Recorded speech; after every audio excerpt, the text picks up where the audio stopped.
بسم الله الرحمن الرحيم. بسم الله الحمد لله والصلاة والسلام على رسول الله وعلى آله ومن تبعهم بإحسان إلى يوم الدين أما بعد. يا أيها الذين آمنوا اتقوا الله حق تقاته ولا تموتن إلا وأنتم مسلمون. فإن أصدق الحديث وأحسن الكلام كتاب الله وخير الهدي هدي محمد صلى الله عليه وسلم وشر الأمور محدثاتها. Para ikhwah dan akhwat yang dirahmati oleh Allah Subhanahu wa taala, suatu kenikmatan bagi kita ibadah di tempat ini, ibadah tanpa gangguan, ibadah tanpa halangan, ibadah tanpa tekanan. Dan Allah Subhanahu wa taala memberikan nikmat yang terbesar ini merupakan nikmat yang terbaik. Karena para ulama rahimahullahu taala sebagian yang menyebutkan bahwa nikmat aman itu jauh lebih utama daripada nikmat sehat. Dan kita benar-benar di dalam keadaan aman. Dan kita kalau hidup di zaman raja-raja zaman dahulu kala, kita ini kualitas hidup kita adalah kualitas hidup raja. Nabi sallallahu alaihi wasallam bersabda, "Man asbaha minkum aminan fi sirbih mu'afan fi jasadih wa 'indahu qutun yaumih faka'annama hizat lahu dunya." Barang siapa di antara kalian pagi harinya dia bangun dalam keadaan aman, tubuhnya sehat, memiliki makanan untuk sampai waktu maghrib di hari tersebut, dunia seperti telah diberikan kepada dia seluruhnya. Para ikhwah dan akhwat yang dirahmati oleh Allah Subhanahu wa taala, bagi kita di dalam kehidupan, kita semuanya sudah tahu bahwa segala sesuatu itu pasti akan dipertanggungjawabkan. Suatu hal yang paling gampang, contohnya yang jomblo. Saya bilang jomblo, biasanya kalau ada kajian itu jomblo tentang korban. Biasanya jomblo itu dia paling lelah dan letih ketika ditanya kapan menikah. Dia paling lelah, paling capek dia kalau ditanya kapan nikah. Padahal kalau dia belum nikah maka bebannya tidak akan seberat beban sesudah menikah. Dia mau lapar-lapar aja kalau dia ke rumah emaknya, bapaknya, selesai urusan. Akan tetapi kalau dia sudah menikah, dia harus pikirkan bagaimana tempat tinggal istrinya, bagaimana makan istrinya, bagaimana kebutuhan make up istrinya. Istri minta paling cantik, make up 5.000, dapat apa? Berhayal istri bidadari tapi biaya riasnya cuma sekian, dapat apa? Wajar kalau dikasih bekas sambal, bau bawang, ya kan, dasar sobek, ya karena ini baru kita berbicara tentang nikmat dunia. Karena kalau dia dikasih seorang istri, ini bukan saran yang baik untuk ibu-ibu, saya cuma contoh ya. Ibu-ibunya langsung habis kajian, dengar Pak, Ustaz ngomong apa tadi? Suami ngasih 1 juta per hari, ini tolong untuk perawatan rumah dan semuanya, 1 juta. Maka istri harus mempertanggungjawabkan kehadapan suami, dia harus tampil fresh, tidak boleh tampil bingung. Dan makanannya semua harus siap siaga. Kemudian rumah dalam keadaan bersih. Nanti kalau biaya per harinya 2 juta, itu akan lebih besar lagi fasilitas. Yang 3 juta akan lebih besar lagi fasilitasnya. Beda yang kalau setiap bulannya hanya dikasih 1,5 juta atau 2 juta. Saya tidak tahu kalau di sini cukup atau tidak. Kalau di Kalbar kami tidak cukup. Karena menu rumah makan Padang di tempat kami itu 45.000, 50.000. Di sini berapa? Oh, jauh. Kita di Papua, di Kalbar ya masih kurang lebih begitu. Jadi kalau di sana dikasih segitu, bang ini hidup seminggu bang katanya. Dan antum jangan nuntut, ngasihnya cuma segitu, minta dia cantik, minta dia tidak ngomel, minta dia tidak marah, minta dia tidak muka masam. Bang, senyum bayar 500.000 senyumnya indah, 1 juta senyumnya meriah. Nah, karena apa? Udah dikasih duit. Wahai istriku, Ummu Fulan, tanggung jawab dong, kan tadi udah dikasih duit. Ini baru kehidupan kita. Karena seorang suami akan menuntut kepada istrinya, seorang bapak akan menuntut kepada anaknya. Bu, uang sudah saya kasih, kok makan kita tempe terus? Katanya uang dapur 5 juta. Kok dari kemarin tempe tahu, tempe tahu, tempe tahu. Ini tempenya organik di. Ini tahunya bawanya dari Thailand. Gitu kan? Kayak orang Indonesia makan telur omega. Ya, kalau udah ke Jakarta itu kan ada, saya penasaran tuh menu yang mahal-mahal, telur omega. 5 biji telur itu 40.000. Apa ini bentuknya kayak gini aja gitu kan? Masih enak telur masak balado, makan pinggir sungai. Tapi ya udahlah, cukup tahu lah gitu. Ini ada pertanggungjawaban. Seseorang ketika dia membayar sesuatu yang mahal pasti ada pertanggungjawaban. Kita yang biasa nginep di losmen, biasa nginep di hotel berbintang, biasa nginep di rumah teman, yang biasa nginep di masjid, bayarannya berbeda, pertanggungjawabannya juga akan berbeda. Tidak mungkin kita menginap di suatu tempat yang kita bayar 1,5 juta per hari, kita akan mendapatkan fasilitas losmen. Ini baru pertanggungjawaban. Tapi kita semuanya dari Allah Subhanahu wa taala, apakah di antara kita ini lahir sudah keluar bawa jam, sepatu, parfum? Ini dia brojol ke bumi langsung keluar KPR rumahnya udah lunas. Brojol nih anak, langsung dapat nih mobilnya ini, motornya ini, nanti nginepnya di sini. Apakah langsung keluar? Enggak, semuanya sama-sama zero. Tidak ada di antara kita semuanya sudah bermodal, akan tetapi Allah Subhanahu wa taala yunazzilu biqadari ma yasha.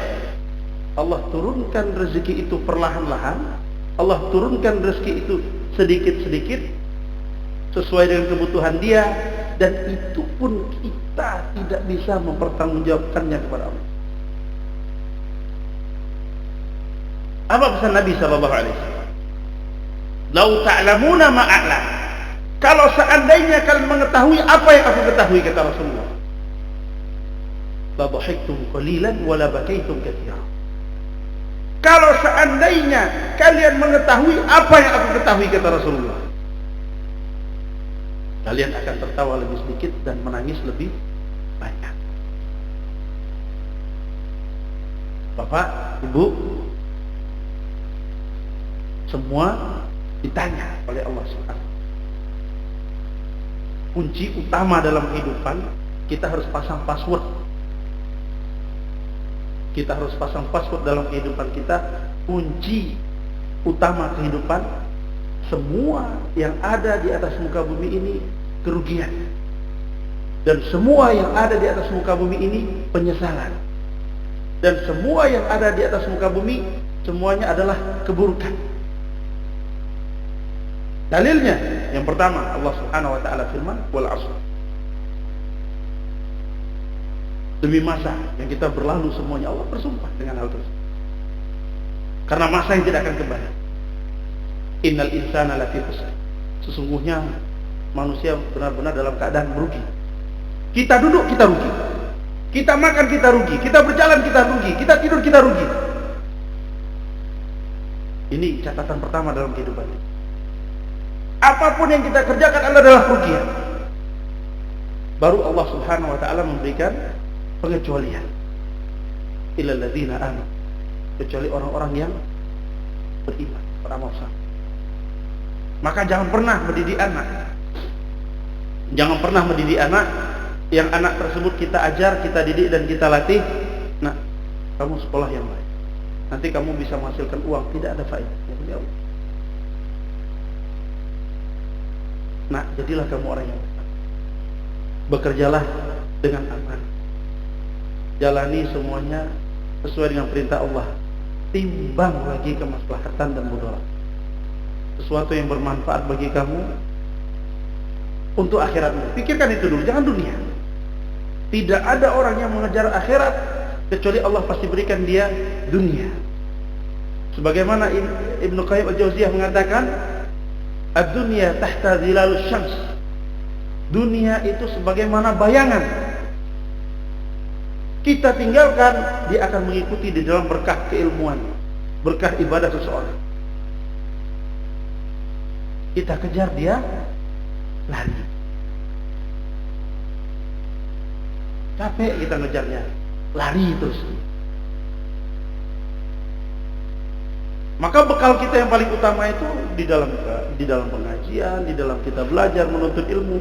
Mungkin kalau kita sampaikan dalil A, B, C, D itu berat, ilmunya berat. Sekarang yang paling utama adalah illal ladzina amanu wa 'amilus shalihat wa tawassaw bil haqq wa tawassaw bis sabr. Saling nasihat menasihati dalam kesabaran, saling nasihat menasihati dalam kebenaran. Dua hal ini. Jadi cuma dua hal yang kita disuruh pegang. Apa kata Syekh Ibrahim Ar-Ruhaili? As-sabr indal masaib wal juhad indal ibad. Kita bersabar karena musibah yang menimpa kita dan upaya berusaha keras untuk meningkatkan kebenaran. Maka tidak ada orang yang masuk surga itu sendirian. Masuk neraka sendirian banyak, tapi masuk surga rata-rata bawa orang lain. Kenapa? Dalam kehidupan. Nah, ada kehidupan yang paling enak pertanggungjawaban. Ini yang jomblo-jomblo, ya, yang masih muda, yang sudah rawat aja yang ada. Jangan punya cita-cita terlalu tinggi, nanti setelah menikah lagi ternyata semua di luar ekspektasi. Aku kira lebih baik hidupku, rupanya kalau lebih kasar, kan? Bagus rawat yang ada, permak sebaik mungkin. Bocor sana tambal, jebol sana plester, selesai. Nah, dalam kehidupan kita lupa. Di dalam sebuah hadis yang diriwayatkan oleh Imam Bukhari, Nabi SAW bersabda, sab'atun yudhilluhumullahu fi dhillih yauma la dhilla illa dhilluh. 7 manusia yang dinaungi oleh Allah Subhanahu wa taala pada hari tidak ada naungan kecuali naungan Allah. Saya ambil salah satunya, saya tidak jelaskan 7-nya. Kalau saya jelaskan 7-nya tidak cukup waktunya. Jadi saya ambil satunya, yaitu rajulan tahabba fillah istama'a alaihi wa tafarraqa alaihi. 2 manusia yang saling mencintai karena Allah Subhanahu wa taala, mereka berkumpul karena Allah dan mereka berpisah karena Allah. Ini peluang besar bagi orang yang berumah tangga. Jomblo tidak bisa. Jomblo paling ketemu kawan. Nah, ketemu kawan itu berapa menit ya? Paling lama antum ngopi 5 jam. Istri berapa menit? Sampai takut bapak-bapak itu tidak ada yang berani berkata-kata depan istrinya. Tuh, bayangkan. Kalau orang sudah sampai dikuasai sekali hidupannya, kira-kira berapa banyak kekurangan yang diketahui oleh pasangan hidup. Dia kalau jarang ketemu istri, wibawanya ada terus. Kenapa wibawa laki-laki itu menurun? Karena terlalu sering ketemu. Mau dia ustadz kah, istrinya jadi pengajar ustadz. Mau dia mayor, istrinya letkol. Mau dia jenderal bintang 1, istrinya bintang 2. Itu begitu. Tapi kalau kita jadikan ini sebagai suatu ajang bagi kita, rajulan tahabba fillah istama'a alaihi wa tafarraqa alaihi. 2 manusia yang berkumpul karena Allah, setiap pulang dia selalu membahagiakan istrinya dan bilang, kira-kira apa yang disukai istriku ya? Itu pernah berpikir seperti itu enggak? Kalau yang belum ya dicoba dari sekarang. Mungkin awal-awal istri agak kaget ya. Sakit apa suamiku ini pulang bawa oleh-oleh katanya kan. Biasanya pulang aja, sekarang tumben kali dia pulang bawa oleh-oleh gitu. Nah, coba dilihat apa yang disukai istrinya. Secara ijma belikan cincin atau gelang, itu ijma. Masalah asli atau palsu itu urusan belakangan. Yang penting dia jangan tahu dulu. Kalau di Mekah itu kan ada yang asar 10 real itu ya. Jadi beli oleh-oleh gitu, insyaallah nih ada oleh-oleh. Mungkin dia ngelihatnya enak gitu kan. Ya Allah, Assalamualaikum, Masya Allah, Barakallah, senyum lebar, tapi dah dipegang kok ringan. Nah, membahagiakan seorang istri di dalam sebuah kehidupan sesuatu yang pasti akan ditanyakan. Bisa enggak istri ketika ketemu suaminya itu dia bahagia melihat suaminya? Udah makan belum? Udah ini belum? Udah itu belum? Ya mungkin barang itu jarang, tapi tidak apa-apa lah kita bicarakan di kajian kan. Setidaknya ada yang menjadi bahan pembahasan. Tapi ingat satu hal, seorang suami yang begitu penyayang kepada istrinya, tanpa akan disadari dia akan mendapatkan feedback yang sungguh. Kita akan ditanyakan pertanggungjawaban ini. Maka saya sangat tidak suka sekali kalau dapat informasi ada laki-laki mukul perempuan. Dan saya tak suka sekali ada ikhwah datang, Ustaz izin Ustaz, bagaimana menurut antum anak mau ngelamar anaknya abang fulan gitu. Jamaah kajian kita, iya. Apa cita-cita ente cari istri? Mana cari istri yang taat, rajin ke pengajian, menutup auratnya, bisa diajak hidup susah, bersabar. Bapaknya besarkan dia hidup nyaman, kau datang ngajak dia hidup susah. Gimana kau nih? Maka antum jangan ambil menantu yang begitu ya. Kalau ada datang calon, berusaha dulu dia, insya Allah hidupnya bahagia sama saya. Kalau dari awal aja dia udah pesimis, yang siap hidup, antum jangan terima jalan sudah kacau kau nih. Begitu juga sekarang kita ada istri, kita dipertanggungjawabkan dengan istri kita. Maka saya pesan yang paling utama dengan pertanggungjawaban kepada istri, bapak-bapak tolong pahami darah wanita. Bapak-bapak tolong pahami darah wanita. Jangan sampai istri tidak sholat ternyata karena dia istihadah, bukan karena haid. Syekh Abdul Muhsin Al-Abbad sering menegur kami masalah ini. Syekh Muhammad Al-Amin Shinqiti paling banyak pembahasannya tentang ini. Karena seorang wanita yang tidak sholat sementara dia tidak dalam haid, ini adalah jalan kekufuran bagi dia. Wajar kalau ngomelnya pedas, wajar kalau marah dia sangar, beringas. Apalagi kalau dia sampai mengucapkan suatu kalimat pokoknya, antum kiamat sudah. Saya tidak mau tahu bang, sudah, jangan lawan lagi. Cukup sampai di situ. Maka dilihat itu sholatnya, dilihat itu sholatnya, dilihat itu ibadahnya. Kalau dia datang bulan, apa ibadah yang harus dia lakukan? Pikirkan itu. Kita semua yakin dengan pendapat Ahlus Sunnah mengatakan apa keimanan menurut Ahlus Sunnah? Al iman yazid wa yanqus, yazidu bil ta'ah wa yanqus bil ma'siyah. Kita semua tahu tentang hal ini. Iman itu bertambah dan berkurang. Kapan dia bertambah? Dia bertambah ketika kita ibadahnya bertambah, dan dia akan berkurang ketika ibadah kita turun. Ingat, ini kaidah. Antum jangan tanya lagi, Ustaz, kenapa di rumah tangga saya ini cuaca kurang bagus? Ibadah kalian gimana? 99,99999% rumah tangga tidak ada yang adem ayem. Kenapa dia tidak mengeluh? Dia sudah pasrah dengan keadaan. Dia sudah menikmati suasana. Percaya enggak? Coba lihat. Siapa bapak-bapak yang merasa dirinya masih ganteng? Yang ganteng itu cuma jomblo. Orang semua ini sudah nikah, tidak ada yang ganteng. Kalau kita ngelihat ngaca gitu kan, bandingin wajah kita sama kayak artis siapa begitu, jauh sekali ya. Kenapa istriku mau? Itu pertanyaan. Itu tandanya sudah hidup itu asal chemistry.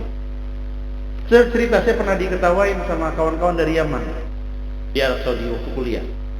Jadi mereka ngelihat kita makan buah pakai cabai, pakai sambal. Isyarat. Apa kalian ini? Ya akhi, hidup itu permudahlah, jangan mempersulit diri. Kita makan rujak.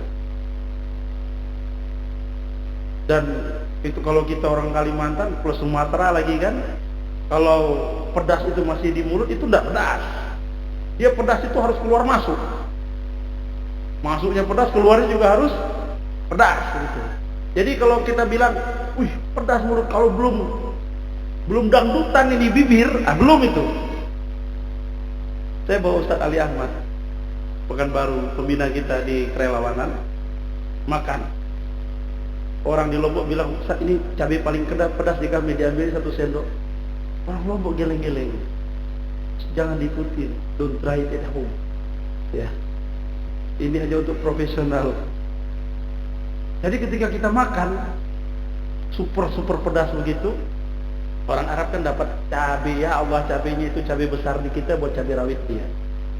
Kalau dia lihat kita makan cabai itu kayak kita ngunyah timun aja. Jadi dilihat sama mereka. Ya, antum tak kurun karena kuntu ada. Kalian makan kayak kena aja. Ya, nikmati makanan itu. Ya, seperti inilah orang Indonesia menikmati makanan. Itu kan persepsinya berbeda-beda. Bagi sebagian kaum hidup di pedalaman atau hidup ya di tempat kayak Bontang ini yang saya tidak tahu ini tempat lengkap banget atau enggak, itu tidak nyaman atau nyaman. Persepsi manusia beda-beda. Kalau saya ditanya, saya suka, karena saya tidak suka keramaian. Saya di Jakarta misalnya lagi ada kegiatan, saya tahunya tempat kajian, hotel sudah. Saya melihat manusia seliburan jadi orang lain itu hidup dalam khayalan itu udah capek sudah. Kalau di sini kayaknya orang yang hidupnya itu jadi diri sendiri semua. Ini nikmat tersendiri. Saya punya rumah di Kalimantan Barat, di Sintang itu rumah saya belakangnya hutan. Begitu.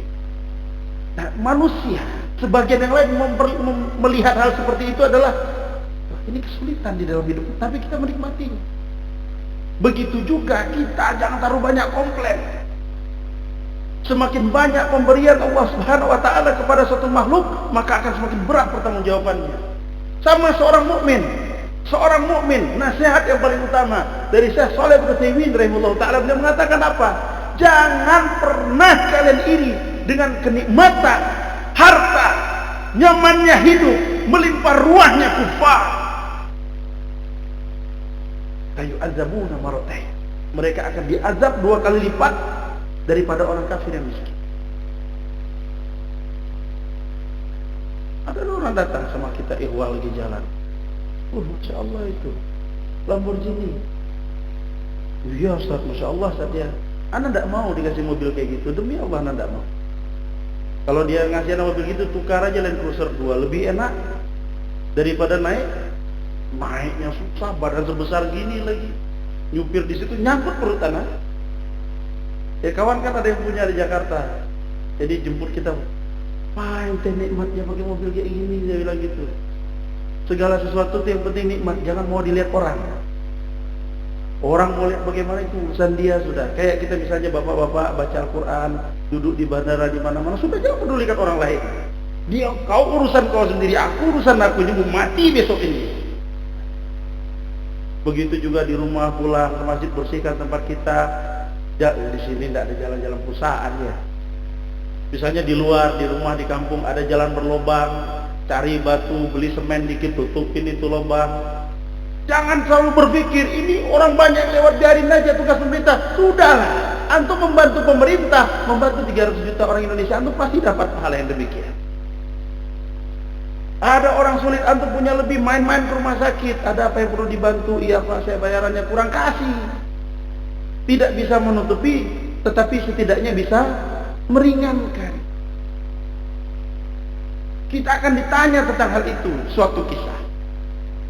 Ini maka cerita-cerita zaman sekarang ini kita itu terlalu banyak nonton crazy rich, crazy rich.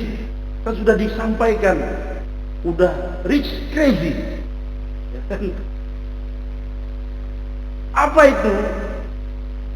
Nggak usah ikut-ikut kayak gitu. Tempat paling nikmat di masjid.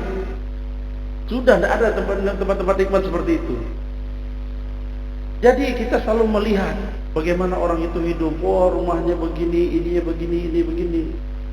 Tidak ada tempat saya rasa lebih mahal dari masjid ini. Ini mahal sekali. Mungkin kalau sekarang ini bisa 36 miliar ini. Iya, masjid model begini bisa 36 miliaran ini. Coba. Untuk tidur di sini malam, tidur di luar bawah timur. Tidak ada yang marah kan? Paling diketawain. Ada masalah apa di rumah gitu ya. Pertanyaannya cuma itu, ada masalah apa di rumah sampai ke masjid begitu.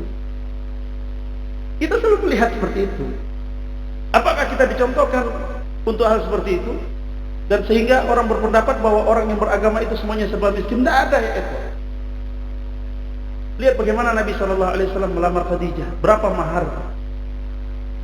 Bagaimana Umar ibn Abdul Aziz di dalam riwayat Ibn Ishaq meriwayatkan bahwa dia ketika menikah membagi-bagikan 5 galon mawar, al-ward. Antum tahu ward? 3 milinya aja yang sebesar ini, misalnya ward asli, Thaifi, itu bisa 300 sampai 400 real. Jadi apakah kita mengira kita sekarang tuh orang Islam itu miskin-miskin? Jangan mau. Jangan mau diceritakan seperti itu. Saya doakan bapak-bapak semuanya sholat itu pakai Land Cruiser, pakai Bugatti, pergi. Untuk apa beli mobil, Pak? Untuk pergi ke masjid. Kalau ke pasar saya sudah pakai Innova aja sudah. Jadi kalau ke masjid pakai yang paling mahal. Karena apa? Kita akan ditanya tentang nikmat itu, gunakan. Itu tidak akan dihisab oleh Allah Subhanahu wa taala.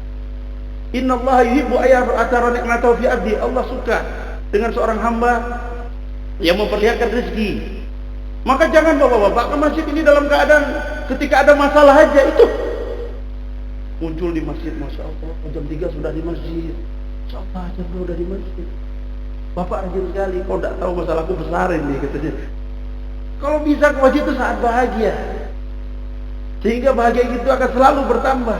Kita akan ditanya tentang nikmat itu. Niatkan ketika kita punya rumah yang baik, kita punya rumah yang bagus, kita niatkan apa? Ya Allah, kami akan berteduh di tempat ini. Kami akan mempersiapkan ibadah sholat 5 waktu dari tempat ini. Maka bangunlah rumah yang bagus. Salah satu nikmat dari Allah Subhanahu wa taala yaitu kendaraan yang baik dan rumah yang luas. Tapi ingat, di dunia saja antum akan dipertanggungjawabkan tentang nikmat yang luas itu. Bagaimana nikmat yang luas itu akan dipertanggungjawabkan? Antum punya rumah berapa guys? 20-20 misalnya ya. 20-20 6 lantai. Rumahnya bukan cuma lantai, ada temboknya juga. Jadi jangan dikira rumahnya lantai semua, ada temboknya juga. Bagaimana capeknya ngurus itu rumah kalau pembantu tidak ada?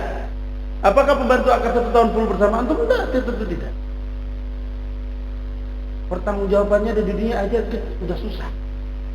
Maka segala sesuatu apa dari aset yang kita miliki gunakan untuk hal yang masjid ada yang kurang, bang tolong masjid ini tambah, bang tolong setiap pintu masjid ini misalnya dipasang apa, seminggu sekali masjid ini dibakarkan gaharu, apalagi ini gaharu di sini tempat yang paling bagus ya. Bakarkan gaharu sedikit aja sudah bisa seminggu baunya, bisa 1 pekan ini baunya di sini. Kita akan ditanya tentang hal seperti itu. Jangan berpikiran menjadi masyarakat Indonesia sebagaimana orang-orang di luar berpikir. Jangan, sudah Bapak Ibu, sudah cukup.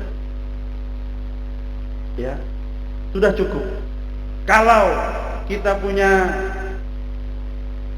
apa ya misalnya ya, ambulan, atau misalnya kita punya istri pintar masak.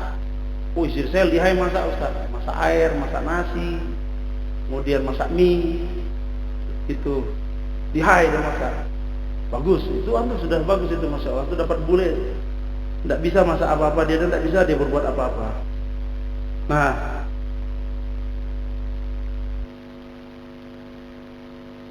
Kemudian para ikhwan yang dirahmati Allah Subhanahu wa taala, sesuatu hal yang simpel.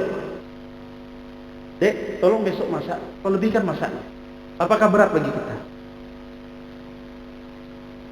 Antum melebihkan 2 bungkus itu berat enggak?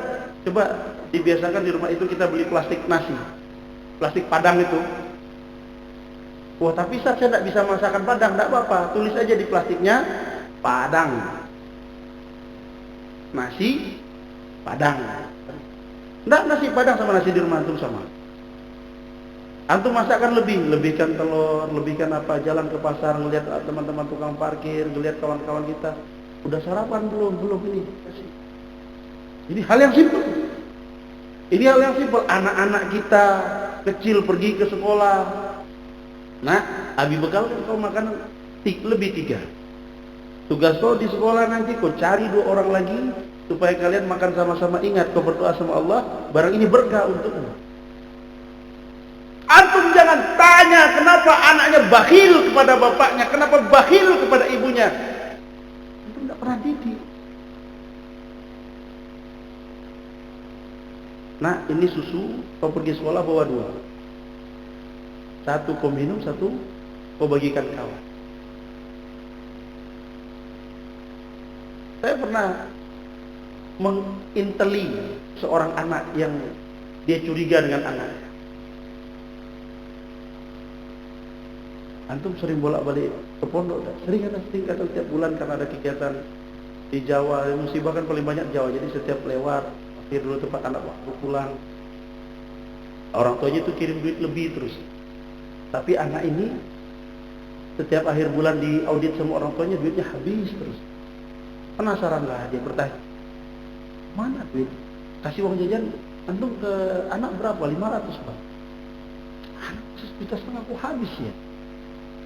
Anak takutnya anak-anak dibully di sekolah ini. Nah, ini kan lagi ramenya bully kan. Dia dimintain terus sama seniornya tuh bagaimana. Nah, kita lihat 6 bulan. Tidak ada penampakan sama sekali. Mendengarkan tidak ada penampakan sama sekali kemana arah duit. Tapi kita membuktikan bahwa kita orang Kalimantan, sabar itu ada batasnya Pak. Nah, sini. Iya. Nah.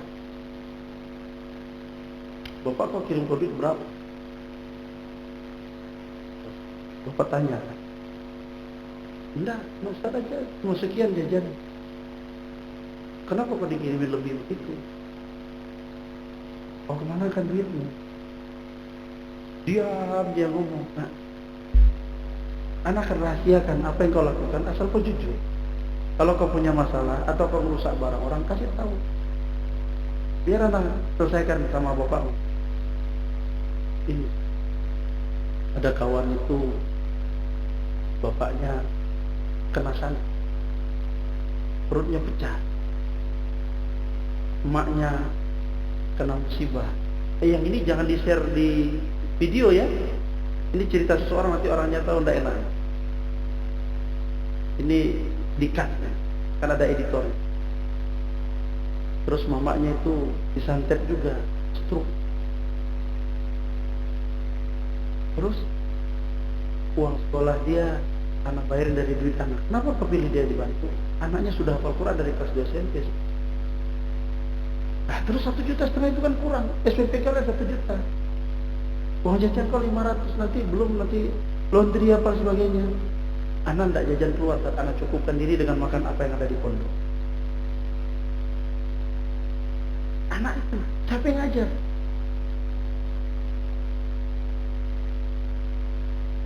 Kita punya feeling tidak sampai seperti itu. Karena kita mati, anak antum kita semua pasti mati, dan kita akan ditanya tentang anak kita. Lihatlah diam-diam apa yang dikerjakan anak kita.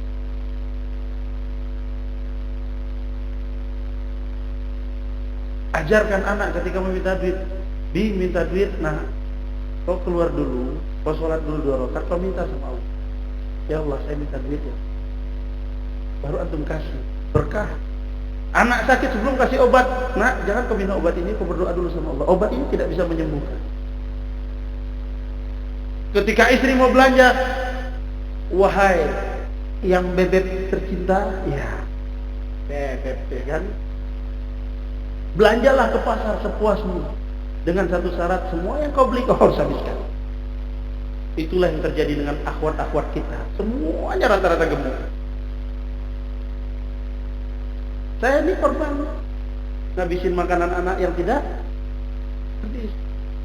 Makan setengah, dah habisnya kita makan. Terpaksa gini. Dulu saya tidak gini kan. Dulu masih 70-an, sekarang udah 104. Ini kalau musim kurban ini laris ini. Nah, jadi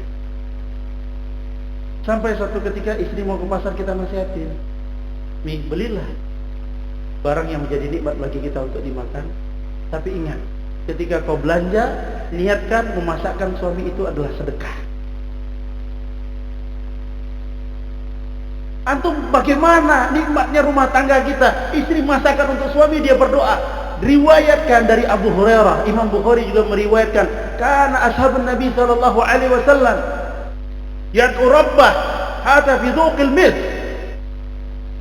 Para sahabat itu berdoa kepada Allah sampai ketika memasukkan garam ke makanan. Ya Allah, jadikanlah makanan ini. Kita ngasih uang jajan bini sedikit, minta rasa makan masakan Padang, Pak, bumbu Padang Pak, mahal. Ini tahu-taunya garam sama ini aja, garam sama ini aja. Tapi bersyukur nikmat istri mau masak. Ya Allah, ya Rabb, berdoa istri. Jadikanlah ini makanan yang paling indah seperti semua yang pernah aku masak, supaya setiap suapannya akan membuat suamiku semakin jatuh cinta. Setiap tegukan seruput supnya akan membuat dia gelap ketika memandang diriku. Wah, ini bahaya ini. Ya, doa yang baik-baik saja. Nanti anak-anak seperti itu juga. Bi, sebelum pergi keluar rumah, niatkan cari rezeki. Biar hidup kami berkah, biar hidup kami nyaman. Sudah habis waktunya kan Pak? كم باقي سنة؟ 7 دقائق خلاص يكفي إن شاء الله. Ada في فلوس زيادة بعدين. Ya. Jadi para ikhwan dirahmati Allah Subhanahu wa taala, saya berbahagia bisa melihat saudara-saudara muslim di sini berkembang. Yang pergi ke masjid itu jauh lebih banyak daripada zaman dahulu. Kalau ada orang yang bilang umat Islam itu mundur, enggak, berkembang pesat.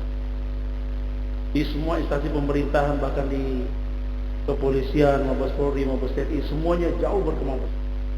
Kalau zaman dulu itu yang sholat itu hanya berapa, sekarang rata-rata udah mulai sholat, udah pandai menulis, dengar kajian. Ini suatu pertanda kebaikan buat kita seluruhnya. Dan kita senang, alhamdulillah Allah berikan kita kenyamanan di tempat ini. Doakan pemerintah kita. Suatu nikmat yang pasti kita akan dipertanggungjawabkan adalah mulut kita dengan pemerintah. Para ulama sunnah, para ulama-ulama dahulu, antum lihat Arab Saudi yang selalu mendoakan rajanya dan negaranya setiap waktu. Antum jangan berpikir doa lihat penduduk mati aja presiden itu, katanya kan salah. Jangan begitu, antum sedang melaknat 300 juta orang Indonesia. Tapi kalau antum doakan, ya Allah ampunilah dia, kayak Pak Jokowi yang sudah berhenti, Allah berikanlah hidayah kepada beliau, ya, dimudahkan perjalanan beliau, diringankan segala urusan yang telah beliau lalui, ampunilah kekhilafan beliau, mudahkanlah Pak Prabowo di dalam tugasnya, bantulah beliau supaya amanah di dalam negeri ini. Kita mendoakan 300 juta jiwa orang Indonesia. Tak mungkin kalau sampai Indonesia berdoa seperti ini tidak dijawab oleh Allah. Perkara yang paling buruk, yang terburuk di dalam ajaran agama, masyarakat yang melaknat pemimpinnya dan pemimpin yang tidak menyukai masyarakat. Sudah cukup ajaran kita nyari salah pemerintah, bapak-bapak sekalian. Coba siapa ibu-ibu yang tidak bisa menyebutkan kesalahan bapak-bapak? Coba ada di sini yang tidak bisa, ada bapak-bapak yang tidak punya salah. Saya mau tanya sama ibu-ibunya itu. Oh, Ustaz, suami saya tidak pernah salah. Mana ada? Ini baru ngurusin rumah tangga, baru tangga, belum ngurusin negara. Maka sadarlah, pemerintah itu perlu untuk didoakan.